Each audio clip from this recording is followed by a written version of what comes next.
Some artists say their music comes from deep within. But what if within isn't metaphorical? What if there's actually something inside? Something that whispers melodies you didn't write and lyrics you don't remember creating? A tour manager discovered Billie Eilish's secret. Every night after performing, she locks herself in a dark room and has conversations with her shadow. Except her shadow talks back. It moves independently. And it's been writing her songs since she was 13 years old. The tour manager's name was Jordan Matthews, 32 years old, and he'd been working in the music industry for a decade. He'd managed tours for indie bands, pop stars, rock legends, artists at every level of fame. But when he got the call to join Billie Eilish's world tour as assistant tour manager, he knew this was different. This was generational talent. This was history in the making. Jordan had always been a fan. He'd watched Billie's meteoric rise from bedroom pop artist to global phenomenon with a mixture of admiration and fascination. There was something about her music, something dark, intimate, unsettling, that felt more honest than anything else on the radio. Like she was tapping into frequencies other artists couldn't reach. The tour started in March, opening night in Miami. Jordan's job was logistics, coordinating venue staff, managing equipment transport, ensuring the complex technical requirements of Billie's show were met at every stop. It was high-pressure work, but Jordan thrived under pressure. The first few weeks were smooth. Billie was professional, focused, surprisingly down-to-earth despite her massive fame. She treated crew members with respect, remembered names, made self-deprecating jokes that put everyone at ease. Between her and her brother Phineas, who traveled with the tour to manage music direction, they created an atmosphere that felt more like a family than a corporate machine. But Jordan started noticing something odd around week 3, during the Denver show, every night, about 2 hours after the concert ended. After meet and greets were done and the venue was clearing out, Billie would disappear. Not to her tour bus, not to her hotel. She'd go to whatever private room the venue had provided, sometimes a green room, sometimes a storage area, sometimes just an empty office, and she'd lock the door. The first time Jordan noticed, he assumed she was decompressing. Performing for 20,000 people was exhausting. Everyone needed alone time. But it happened every single night, with ritualistic precision. 2 hours post-show, Billie would excuse herself, find the designated private space, and stay there for exactly 90 minutes. Jordan mentioned it casually to one of the other crew members, a lighting tech named Sarah who'd been with Billie since the beginning of her touring career. "Yeah, she does that every night," Sarah said, not looking up from her equipment checklist. "Has since the first tour. No one's allowed to disturb her. Not even Phineas. What's she doing in there?" Sarah shrugged. "Vocal exercises, meditation, creative time. Who knows? Some artists have routines. Billie's is just more private than most." Jordan accepted that explanation for about a week. Then, during the Chicago show, his curiosity got the better of him. He waited until Billie had been in her private room. Tonight it was a converted storage space behind the stage, for about 30 minutes. Then he quietly approached the door. Not to intrude, just to listen. To understand what kind of routine required such absolute privacy and consistency. At first, he heard nothing, just silence. Then, very faintly, Billie's voice. She was talking to someone. Not on the phone. Her voice wasn't raised, wasn't projecting. It was conversational, intimate, like talking to someone sitting right next to her. "I know," she was saying, "but that melody doesn't feel right for the bridge. It's too predictable." Jordan frowned. Who was she talking to? Had someone else gotten in there somehow? Then he heard another voice. Also Billie's voice. But different. Deeper, older, with an edge that made his skin prickle. Predictable sells. Predictable gets radio play. You want to be art or you want to be successful? I want to be both, the first Billie said. Can't always have both. You know the rules. I write, you perform. That's the deal. Jordan's hand was on the doorknob before he realized what he was doing. He shouldn't eavesdrop. This was clearly a private creative conversation. Maybe she was on a call with a producer. Maybe the door wasn't fully latched. It swung open about 3 inches. Jordan froze. Inside the dimly lit room, Billie sat cross-legged on the floor, facing the wall. A single LED lantern provided the only light. And there, on the wall, was her shadow, except the shadow wasn't mimicking her position. Billie was sitting still, but the shadow was standing. Arms crossed, head tilted at an angle that didn't match Billie's posture at all. And as Jordan watched, barely breathing, the shadow moved. Independently. It gestured, pointing at something only it could see, and then it spoke, and the voice came not from Billie's mouth but from the wall itself, from the shadow, resonating in a frequency that made Jordan's teeth ache. That chorus you wrote today, it's weak, too soft, too vulnerable. People don't want vulnerable right now. They want dark. They want edge. Billie's actual voice responded, small and tired. I write what I feel. And I write what sells. What do you think made Bad Guy a hit? What do you think put Bury a Friend on everyone's playlist? You think you did that alone? We did it together. That was always the deal. Exactly. Together. Don't forget that. Billie. Don't forget what happens if you try to shut me out. The shadow moved closer to Billie's seated form, and Jordan watched in horror as Billie's actual shadow, the one that should have been cast by the lantern light, began to darken, to thicken, to take on a substance that shadows shouldn't have. Jordan stumbled backward, his shoe scraping against the floor. The shadow's head snapped toward the door. The conversation stopped instantly. Someone's out there, the shadow voice said. Jordan ran. Didn't think, didn't plan, just moved on pure instinct. He made it back to the crew area, his heart pounding so hard he thought it might crack his ribs. He sat down on an equipment case, trying to process what he'd just seen. It wasn't possible. Shadows didn't move independently. Shadows didn't talk. Shadows weren't alive. He'd been tired. That was it. Long days, short nights, the stress of managing a major tour. He'd hallucinated, projected something that wasn't there. Had to be 10 minutes later, Billie emerged from the room. She looked perfectly normal, calm, centered, maybe a little tired, but that was expected. She smiled at a passing crew member, grabbed a water bottle, and headed toward her tour bus without acknowledging Jordan at all. But as she passed under one of the overhead lights in the venue corridor, Jordan watched her shadow. And for just a moment, less than a second, the shadow looked at him. Not Billie. The shadow. It turned its head independently of Billie's body and made direct eye contact with Jordan. Then it smiled. Jordan didn't sleep that night. He lay in his tour bus bunk, staring at the ceiling, trying to convince himself he'd imagined everything. But he couldn't shake the feeling of being watched. And when he finally did drift off around 4 a.m., he dreamed of shadows that moved like living things, shadows that whispered secrets in voices that sounded like music. The next day, in St. Louis, Jordan tried to act normal, do his job, focus on logistics. But he kept watching Billie, looking for signs of what he'd seen. And now that he was paying attention, he noticed things he'd missed before. Billie avoided mirrors. Not obviously.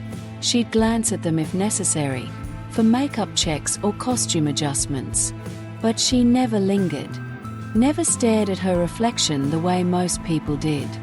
And when she absolutely had to look at a mirror, Her expression would tighten, like she was bracing herself for something unpleasant. She also avoided standing directly under overhead lights.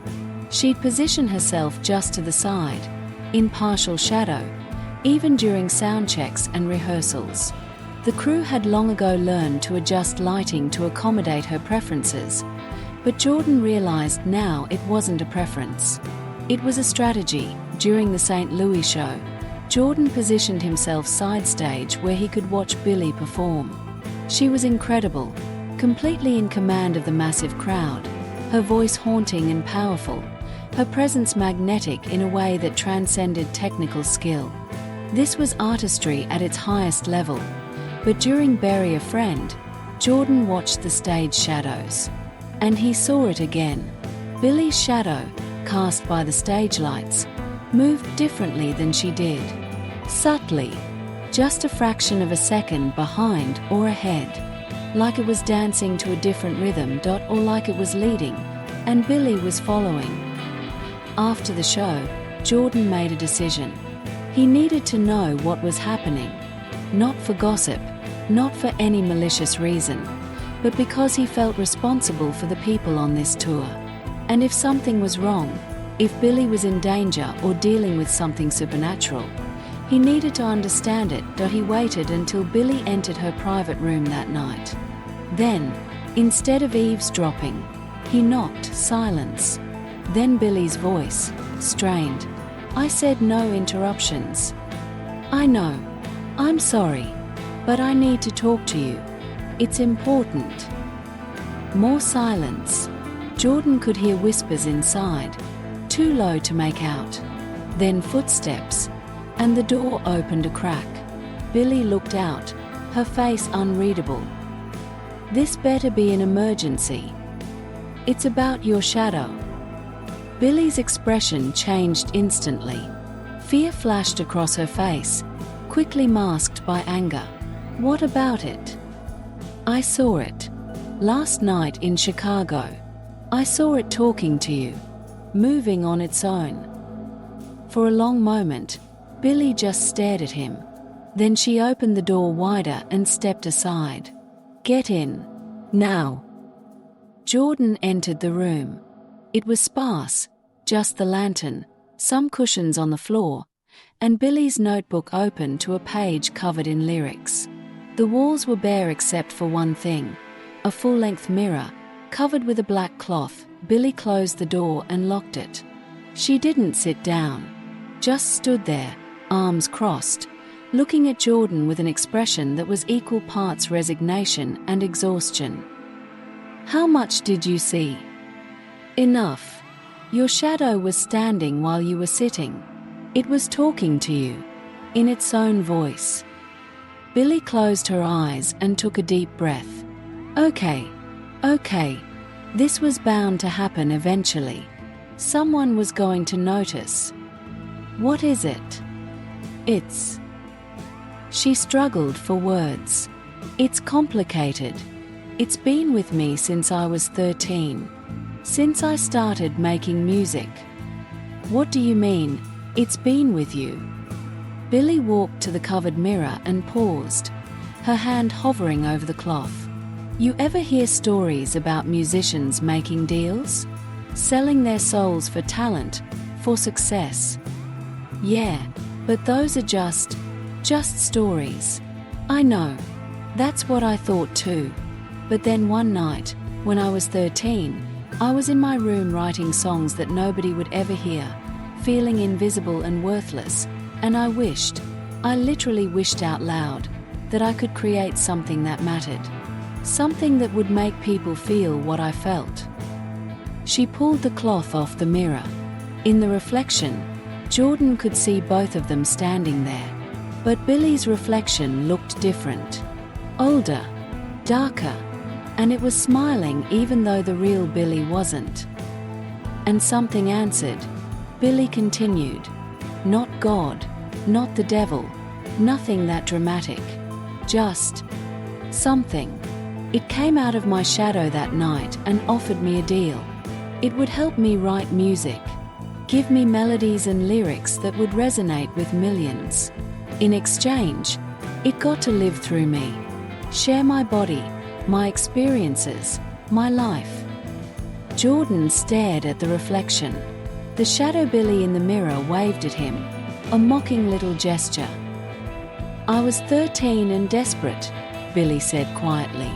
I said yes without really understanding what I was agreeing to.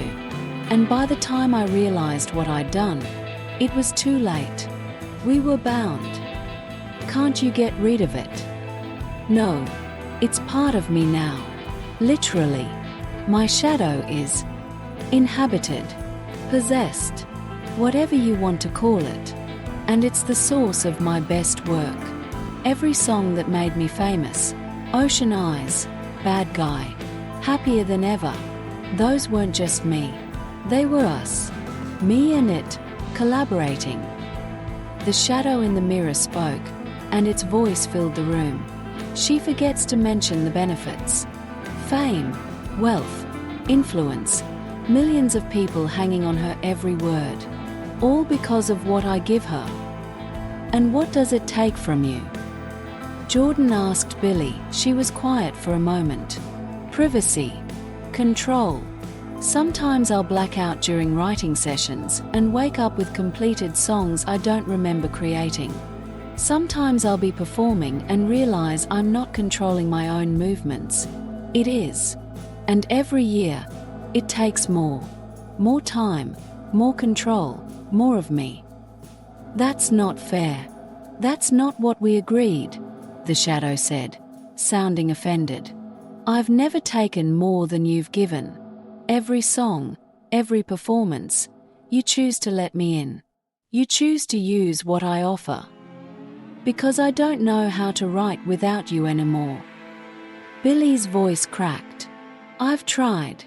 Every song I write alone is garbage compared to what we create together. You've made me dependent. I've made you a star. Jordan looked between real Billie and shadow Billie, feeling like he was watching a marriage counseling session between a person and a demon. There has to be a way to break this. The shadow laughed, a sound like wind through broken glass. Break it. She doesn't want to break it. Tell him. Billie. Tell him what happens if I leave. Billie's hands were shaking. If it leaves, I lose everything it gave me. The musical ability, the creative vision, all of it. I'd go back to being just average, or worse than average, because I've forgotten how to create on my own. And your shadow would just be a shadow again, the entity added. No more late-night conversations. No more collaboration. No more magic. Just an ordinary girl with ordinary talent making ordinary music nobody remembers. Jordan felt a chill run down his spine. So you're trapped. We are both trapped, Billie corrected. It needs me as much as I need it. It can't exist in the physical world without a host. And I can't create without its gift. We are bound together until one of us dies. And maybe not even then, the shadow added cheerfully. For the next hour, Billie explained the arrangement in detail. How she'd learned to live with the entity, to negotiate with it, to maintain some sense of her own identity while sharing her existence with something inhuman. How every tour required these nightly sessions where she and the shadow would argue, collaborate, and plan the music that millions of people would hear. It's not all bad, Billie admitted. Sometimes it feels like having a really fucked up imaginary friend. Someone who understands the creative process in ways no human can. And the music we make together, it's better than anything I could do alone. That's the horrible truth. This thing, this entity, is genuinely talented. I prefer gifted, the shadow said. But it's also consuming me. Year by year, I feel less like myself and more like a vessel. Like I'm becoming the shadow and it's becoming the substance. Jordan sat down heavily on one of the cushions. Why are you telling me all this? Because you saw. And once someone sees, The secret starts to unravel. Either I tell you the truth and trust you to keep it quiet, or... She trailed off. Or what? The shadow answered. Or we'd have to make sure you didn't remember. And trust me, the process isn't pleasant. Jordan's mouth went dry. Is that a threat? It's a statement of fact, Billie said. I don't want to do that. I don't want to be the kind of person who erases someone's memories to protect a secret. But I also can't have this getting out. Can you imagine what would happen if people knew? The media circus, the accusations, the psychiatric evaluations. People would think you're crazy. Exactly. Or they'd think it's a publicity stunt. Or they'd try to study me, dissect me, figure out how to replicate what I have. The shadow doesn't want that. And honestly, neither do I. Jordan looked at the mirror, at the shadow standing there with its arms crossed and a smug expression on its face that Billie's real face wasn't making. He thought about his career, his life, his own safety, but he also thought about Billie, 19 years old, carrying this burden alone, trapped in a deal she'd made as a desperate kid. I'll keep your secret, he said finally, but on one condition. What? You let me help. If this thing is taking more control, if you're losing yourself, you need someone on the outside who knows. Someone who can help you maintain boundaries. Someone who can remind you who you really are when you start to forget. Billie's eyes filled with tears. You do that? Yeah, but you have to promise me something too. Promise you'll keep fighting to stay yourself. Don't let it consume you completely. The shadow in the mirror scoffed. How touching. The hero saves the damsel from the dragon. Except I'm not a dragon. I'm a partner. And Billie doesn't need saving. She needs me. Maybe, Jordan said, looking directly at the shadow. But she also needs to stay human. That's non-negotiable. The shadow stared back at him for a long moment, then shrugged. Fine. As long as she keeps creating with me, I don't care who knows. But if you try to separate us, if you try to perform some amateur exorcism, then what? Jordan challenged. The shadow smiled, showing teeth that seemed too sharp, too many. Then I'll show you what I can really do. And trust me, writing sad songs is the least of my abilities. Over the following months, Jordan kept his promise. He became Billie's confidant, the one person on tour who knew the truth and could help her navigate the increasingly complex relationship with her shadow entity. Some nights, the shadow was cooperative, genuinely collaborative. Other nights, it was demanding, controlling, pushing Billie to the edge of her endurance. Jordan learned to recognize the signs. When Billie's eyes looked a little too dark, when her movements became just slightly too fluid, when her voice dropped half an octave without her seeming to notice.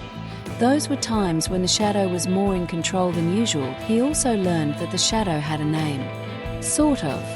It called itself Void, though Billie refused to use that name, saying it gave the entity too much power. It's not a person, she'd insist. It doesn't get a name. It's just the shadow. That's all. But late at night, when they'd have their sessions, Jordan could hear her sometimes, saying Void when she was tired, when her defenses were down, when the collaboration felt more like communion than creativity. The entity was winning, slowly. Jordan could see it happening. During the European leg of the tour, things escalated. Billie started sleepwalking, or rather, the shadow started moving her body while she was unconscious. Jordan would find her standing in darkened hallways, staring at walls, whispering lyrics to songs that didn't exist yet. When he'd wake her, she'd have no memory of it. It's composing through me now, she told him one morning after he'd found her sleep writing for the third time that week. Even when I'm not conscious. It's getting stronger. We need to find a way to stop this. There is no way. I've researched. I've looked into every mythology, every religious text, every occult practice. Once you invite something like this in, once you bind it to your shadow, there's no unbinding. It's permanent. Then we fight it. We set boundaries. We, Jordan. Her voice was gentle but final. I appreciate what you're trying to do. But maybe this is just who I am now.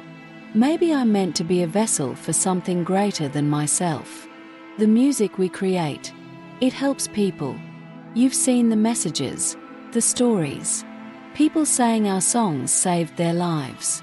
Is that worth sacrificing my individual identity? Maybe. Billie, listen to yourself. That's the shadow talking, not you. Is it? She looked at him with eyes that seemed older than 19. Or is the shadow what I've always been, and Billie is just the mask I wear for the world? Jordan had no answer for that. The tour ended in December, back in Los Angeles. The final show was at the Forum, a triumphant homecoming for an artist who'd conquered the world. Jordan watched from the wings as Billie gave the performance of her life. Raw, powerful, devastating in its emotional honesty, but he also watched the shadows on stage. And he saw that Billie and her shadow were moving in perfect synchronization now. Not like two separate entities, but like one being casting one shadow. The boundary between them had dissolved after the show, during what would be their final private session on this tour. Jordan sat with Billie in a darkened backstage room. The shadow was there too, of course. It was always there. What happens now? He asked. Now I record the next album, Billie said. And it's going to be the best work I've ever done. Because we are finally, fully integrated. No more fighting, no more struggling for control. We are one now. That's not integration, Jordan said. That's surrender. The shadow spoke, and Jordan could no longer tell if the voice was coming from the wall or from Billie's own throat. It's evolution. She's becoming what she was always meant to be. A perfect channel for artistic expression. Human limitations removed. Only the art remains. And what about Billie? The person. The girl who made a desperate wish when she was 13. Billie smiled, and the expression was both warm and terrifying. She's still here. Just shared now. Like co-pilots. Sometimes she drives, sometimes I drive. But we are going to the same destination. Jordan looked at her, at them, and realized he'd failed. He'd promised to help her maintain her humanity, to fight the entity's influence. But he'd underestimated how seductive surrender could be. How easy it was to give up the struggle when the alternative was creative power beyond human limitation. I'm sorry, he said quietly. Don't be. Billie, or the thing that was mostly Billie, reached out and took his hand. Her skin was cold. You kept your promise. You were here. You witnessed. That's all anyone can do. Will you still be you? I'll be the best version of me. The one that makes the music people need to hear. Isn't that what matters? Jordan didn't answer. He just squeezed her hand and hoped some part of the real Billie, the scared 13-year-old who'd made a wish she didn't understand, was still in there somewhere, still fighting, still human. But when he looked into her eyes, he saw only shadows. Months later, Billie released her third album. Critics called it her masterpiece. Darker, deeper, more ambitious than anything she'd done before.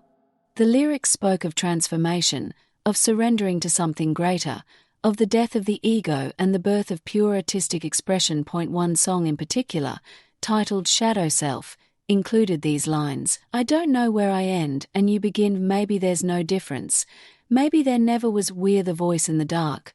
We're the truth in the lie, we're the shadow that lives when the daylight dies. Jordan listened to the album alone in his apartment, and he wept. Because he heard both of them in every song, Billie and Void, human and entity, artist and art, so completely intertwined that separation was no longer possible. He never worked with her again.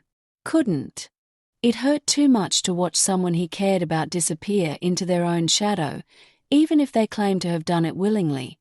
But sometimes, late at night, he'll watch one of her performances online. And he'll look at the shadows on stage, the way they move just slightly out of sync with the light. And he'll wonder which one is really Billie, and which one is pretending. Or if there's any difference anymore, because the shadow won. Not through violence or force, but through patience and collaboration. It won by making itself indispensable, by tying its existence so completely to Billie's art that removing it would mean removing everything she'd become. That's the horror of it. Not that she was possessed by a demon, but that she chose it. Over and over, in 1,000 small decisions, she chose the shadow. Chose the art over the self. Chose immortality over humanity, and maybe, in her own way, she was right. Maybe that's what true artistry requires: the complete dissolution of the ego, the surrender of the individual to the work. Or maybe it's just what the shadow wants everyone to believe. Jordan will never know for sure. All he knows is that when he looks at his own shadow now, he's grateful it's just a shadow. Nothing more. Nothing less. Just a reminder of the light.